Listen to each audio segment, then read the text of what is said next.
Hello students, welcome to my channel mind your exam. आज की नंपाई की वीडियो का टॉपिक है कॉन्कैटिनेटिंग नंपाई एरेज, जिसमें हम देखेंगे कि वन डायमेंशनल और टू डायमेंशनल एरेज पे दोनों ही केसेस में कॉन्कैटिनेशन कैसे वर्क करता है। तो स्टार्ट करते हैं कॉन्कैटिनेशन का टॉपिक और पहले वन डायमेंशनल एरेज पे वर्क करेंगे। तो वन डायमेंशनल एरेज को पहले हम क्रिएट करते हैं। नंपाई यहाँ पे मैंने इंपोर्ट कर लिया है और उसके बाद दो वन डायमेंशनल एरेज क्रिएट करे हैं। पहला वन डायमेंशनल एरे है ए, जिसमें एलिमेंट्स हैं 1 2 3 4 5, इसे प्रिंट करा लेते हैं। और दूसरा वन डायमेंशनल एरे है बी, जिसमें अगेन 5 एलिमेंट्स हैं 6.6, 7.7, 8.8, 9.9 और 10.0। तो ये ध्यान आप दीजिए कि हमने दो different नंपाई one dimensional arrays create करे हैं। डिफरेंट इन द सेंस कि एक में फ्लोटिंग पॉइंट एलिमेंट्स हैं और दूसरे एरे में इंटीजर टाइप के एलिमेंट्स हैं। अब हम कॉन्कैटिनेट फंक्शन इन पे अप्लाई करते हैं। कॉन्कैटिनेट बेसिकली करता क्या है, जॉइन करता है एलिमेंट्स को दोनों एरेज से। और जॉइनिंग कैसे होगी, जिस ऑर्डर में आपने कॉन्कैटिनेशन फंक्शन में एरेज का नाम पास किया है उसी ऑर्डर में रिजल्ट में उन एरे के एलिमेंट्स आएंगे। यानी अगर पहले तो सिंटैक्स देख लेते हैं। कॉन्कैटिनेट अप्लाई करने के लिए आप नंपाई का कॉन्कैटिनेट फंक्शन लिखोगे और राउंड ब्रैकेट्स लिखोगे। राउंड ब्रैकेट्स के बाद टपल के फॉर्म में आप उस ऑर्डर में एरेज का नाम लिखोगे जिस ऑर्डर में आपको उन एरेज को कंबाइन या कॉन्कैटिनेट करना है। तो यहाँ पे मैंने a, b लिखा है। a, b का मतलब पहले ए के सारे एलिमेंट्स आएंगे सी वाले आउटपुट एरे में और उसके बाद बी के सारे एलिमेंट्स आएंगे। तो इस एरे को इन दो एरेज को कॉन्कैटिनेट करके आउटपुट हमारा आया है 1 2 3 4 5, जो कि सारे अब फ्लोटिंग पॉइंट नंबर्स हो गए हैं। ये सारे ए के एलिमेंट्स थे जो कि पहले इंटीजर थे। ए को हमने पहले लिखा था कॉन्कैटिनेट फंक्शन में, इसलिए ए के एलिमेंट्स पहले आए हैं। इसके बाद बी के सारे एलिमेंट्स आए हैं जो कि आप यहाँ पे देख सकते हो। लेकिन जैसे कि मैंने पहले स्पेसिफाई किया था, दोनों ही एरेज के डेटा टाइप्स अलग थे। लेकिन क्योंकि नंपाई एरे एक सिंगल होमोजेनियस डेटा स्ट्रक्चर होता है, यानी सारे एलिमेंट्स का एक ही डेटा टाइप होगा किसी भी नंपाई एरे में, तो इसीलिए सारे एलिमेंट्स को फ्लोटिंग पॉइंट में कन्वर्ट कर दिया गया है। इंटीजर में कन्वर्जन जनरली इसलिए नहीं होती इंटरनली, क्योंकि फ्लोटिंग पॉइंट को, ऐसे नंबर्स को जब आप इंटीजर में कन्वर्ट करोगे तो कुछ ना कुछ इन्फॉर्मेशन और वैल्यूज का लॉस होता है। जबकि आप इंटीजर्स को फ्लोट में कन्वर्ट करते हो तो एक डेसिमल पॉइंट अपेंड हो जाता है और कोई इन्फॉर्मेशन लॉस नहीं होता। ठीक है। अब जैसे कि मैंने कहा कि ऑर्डर जिसमें आप लिखते हो अपने एरेज को कॉन्कैटिनेट करते टाइम, वो बहुत ज़रूरी है। तो यहाँ पे ऑर्डर को चेंज करके देखते हैं। अगर मैंने कॉन्कैटिनेट फंक्शन में पहले बी लिखा और उसके बाद ए लिखा और इसके रिजल्ट को C1 नाम के नए एरे में, नए वेरिएबल में असाइन किया, तो आप देखो कि आउटपुट चेंज हो गया है। ऑल्दो दोनों एरेज सेम ही है जिन पे हम पहले कॉन्कैटिनेशन अप्लाई कर रहे थे, लेकिन अब पहले B नाम के एरे के सारे एलिमेंट्स आ रहे हैं और उसके बाद A के सारे एलिमेंट्स आ रहे हैं। और इस केस में भी टाइप कन्वर्जन ऑटोमेटिकली हुई है और सारे एलिमेंट्स का डेटा टाइप हो गया है फ्लोटिंग। ठीक है। अब एक नया एरे बनाते हैं डी नाम का एरे, जो जीरोस फंक्शन से बना है। जीरोस फंक्शन को, ए रेंज और वंस नाम के फंक्शन को हमने डिटेल में एक सेपरेट वीडियो में पढ़ा है। इन सारी ही वीडियो कॉन्सेप्ट्स को मैंने टॉप राइट कॉर्नर में आई बटन के साथ प्रोवाइड किया है। डिस्क्रिप्शन में भी लिंक है प्लेलिस्ट के, तो आप वहाँ जाके अंडरस्टैंडिंग अपनी एनहांस कर सकते हैं चाहे तो यहाँ पे जब जीरोस फंक्शन मैंने कॉल किया नंपाई का और वैल्यू दी 3, इसका क्या मतलब है कि एक नंपाई एरे क्रिएट होगा जिसमें 3 एलिमेंट्स होंगे और तीनों ही जीरोस होंगे। और यहाँ पे क्योंकि हमने देखा था पिछली वीडियो में भी कि जीरोस जो एरे क्रिएट करता है, सारे जीरोस फ्लोटिंग टाइप के होते हैं। तो यहाँ पे मैंने एक्सप्लिसिटली डेटा टाइप चेंज किया है, d type equal to int रखा है। तो यहाँ पे डी जो एरे क्रिएट होगा वो एक numpy वन डायमेंशनल एरे होगा, सारे एलिमेंट्स उसमें 0 होंगे और हर एलिमेंट इंटीजर टाइप का होगा। अब मैंने यहाँ पे ये एरे क्यों क्रिएट किया, आपको ये शो करने के लिए कि कॉन्कैटिनेशन में ज़रूरी नहीं है कि आप सिर्फ 2 ही एरेज एक बार में कॉन्कैटिनेट कर पाएँ, आप कितने भी एरेज अपेंड कॉन्कैटिनेट एक साथ कर सकते हो और जिस ऑर्डर में आपने लिखा है वो ऑर्डर आउटपुट में आएगा।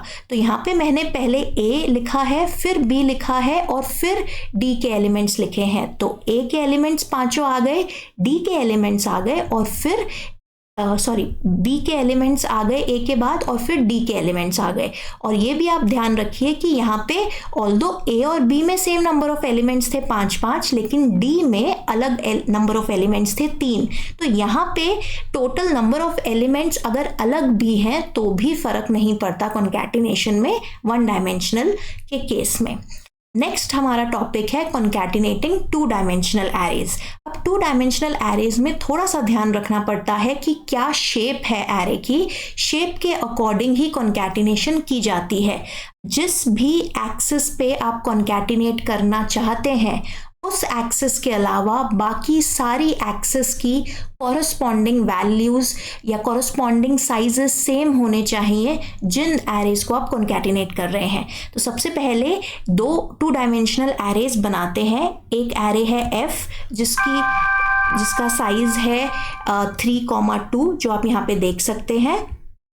अब दूसरा जो हमने 2 डायमेंशनल एरे बनाया है वो है G को जब हम एग्जीक्यूट करते हैं उसकी शेप को प्रिंट कराएंगे तो ये 2x2 एरे है। F वाला एरे 3x2 एरे है, यानी 3 रोज हैं उसमें और हर रो में 2 एलिमेंट्स हैं, और G में हर रो में 2 एलिमेंट्स हैं लेकिन टोटल नंबर ऑफ रोज 2 हैं। तो इस केस में आप देख सकते हैं F और G में एक डायमेंशन ऐसी है, कॉलम डायमेंशन, जिसका साइज सेम है, जिसकी वैल्यूज सेम है और रो वाले की वैल्यूज अलग है।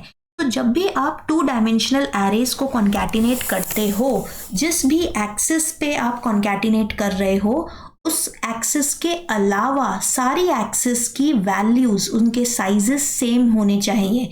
जैसे कि अगर मैं G और F को एक्सिस 0 पे कॉन्कैटिनेट कर रही हूँ, एक्सिस 0 मतलब रोज पे कॉन्कैटिनेट कर रही हूँ, तो इसका मतलब रो वाली डायमेंशन, रो वाली जो उनकी शेप है, जितने एलिमेंट्स, जितनी रोज दोनों में हैं वो चाहे डिफरेंट हो जाए लेकिन बाकी सारी डायमेंशंस यानी दोनों में कॉलम्स सेम होने चाहिए। अब एक्सिस 0 पे अपेंड करने का क्या मतलब है कि नंबर ऑफ रोज बढ़ जाएंगी। पहले जो हमने कॉन्कैटिनेशन में मैट्रिक्स या नंपाई एरे लिखा है G, पहले उसकी सारी रोज आएंगी जो कि आप यहाँ पे देख सकते हैं, और उसके बाद सारी रोज आएंगी F वाली सारी रोज आएंगी जो लास्ट 3 रोज हैं। G की पहली 2 रोज है और F वाली लास्ट 3 रोज है। तो जब आप एक्सिस 0 यानी रो वाइज कॉन्कैटिनेशन करते हैं तो पहले आपकी नंबर ऑफ रोज बढ़ेंगी और नंबर ऑफ कॉलम्स सेम रहेंगे। इसीलिए हम इंश्योर करते हैं कि बाकी जितने भी डायमेंशंस हैं यानी कॉलम्स का साइज सेम होना चाहिए, ताकि एक के नीचे एक जब स्टैक किया जाए इन नंपाई एरेज को तो नंबर ऑफ कॉलम्स सेम रहे। अब इस केस में अगर मैं एक्सिस 1 पे कॉन्कैटिनेशन अप्लाई करती हूँ, यानी मैं कॉलम वाइज कॉन्कैटिनेशन अप्लाई करने की कोशिश कर रही हूँ। अब कॉलम वाइज कॉन्कैटिनेशन क्यों पॉसिबल नहीं है? क्योंकि ऑल्दो दोनों के नंबर ऑफ कॉलम सेम है 2 और 2, लेकिन नंबर ऑफ रोज सेम नहीं है। और हमें, जैसे कि मैंने बताया कि बहुत इंपॉर्टेंट है ये कि जिस एक्सिस पे आप अपेंड कॉन्कैटिनेट कर रहे हो उसके अलावा सारी एक्सिस, सारी डायमेंशन सेम होनी चाहिए, है ना। तो यहाँ पे एरर आया है कि array at index 0 has size 2, array at index 1 has size 3, यानी नंबर ऑफ रोज मिसमैच कर रही हैं दोनों में। तो ये कॉन्कैटिनेशन पॉसिबल नहीं है, ये एक वैल्यू एरर है। अब हम कॉलम वाइज कॉन्कैटिनेशन यानी एक्सिस इक्वल टू 1 के अराउंड कॉन्कैटिनेशन अप्लाई करते हैं एक नया नंपाई एरे बना के। यहाँ पे मैंने 2 डायमेंशनल एरे नहीं बनाया है, ध्यान से देखिए। ये मतलब 2 डायमेंशनल एरे है लेकिन इसमें 3 रोज हैं और एक ही कॉलम है। तो आप ये मत सोचिएगा कि एक 1 डायमेंशनल एरे है, ये एक 2 डायमेंशनल एरे है जिसमें एक सिंगल कॉलम है। और मैं इसकी शेप जब प्रिंट कराऊंगी आप देख सकते हैं कि यहाँ पे शेप आई है 3,1 और हमारा जो F2 डायमेंशनल एरे था उसकी शेप थी 3,2। क्योंकि हम कॉलम वाइज अपेंड करना चाह रहे हैं यानी x equal to 1 value pass करना चाह रहे हैं, तो इसीलिए कॉलम्स, नंबर ऑफ कॉलम्स दोनों में सेम हो ना हो कोई बात नहीं, लेकिन नंबर ऑफ रोज दोनों में सेम होनी चाहिए जो कि है। इसीलिए ये वाले कॉन्कैटिनेशन में कोई एरर नहीं आएगा। और यहाँ पे ध्यान दीजिए कि मैंने J पहले लिखा है उसके बाद F लिखा है, तो पहले J के कॉलम के एलिमेंट्स आएंगे यानी पहले J का पूरा कॉलम आएगा, उसके बाद F के दोनों कॉलम्स आएंगे। तो ये थी कॉन्कैटिनेटिंग नंपाई एरेज जिसमें हमने 1 डायमेंशनल एरेज को आपस में कॉन्कैटिनेट करना देखा और 2 डायमेंशनल एरेज को आपस में कॉन्कैटिनेट करना देखा। अब एक बार ये भी ट्राई कर लेते हैं कि क्या एक 1 डायमेंशनल और 2 डायमेंशनल एरे को कॉन्कैटिनेट करना पॉसिबल है।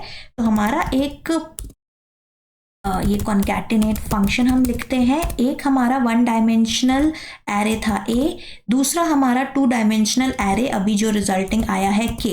इसे हम एग्जीक्यूट करते हैं तो आप देख सकते हैं कि array at index 1 has 2 dimensions and array at index 0 has 1 dimension. तो इसका मतलब आप दोनों या तो 1 डायमेंशनल एरे यूज करिए कॉन्कैटिनेशन में या दोनों 2 डायमेंशनल एरेज यूज करिए कॉन्कैटिनेशन। ठीक है, तो ये थी आज की वीडियो। अगर इस वीडियो ने आपकी नॉलेज थोड़ी भी एनहांस की हो तो प्लीज़ इसे लाइक, शेयर, सब्सक्राइब कीजिए चैनल को। कमेंट सेक्शन में हमें बताइए वीडियोस कैसे लगे आपको और कौन से नंपाई के कॉन्सेप्ट्स आप इस प्लेलिस्ट में आगे देखना चाहेंगे। So thank you for watching. Till we meet in the next video. Mind your exam.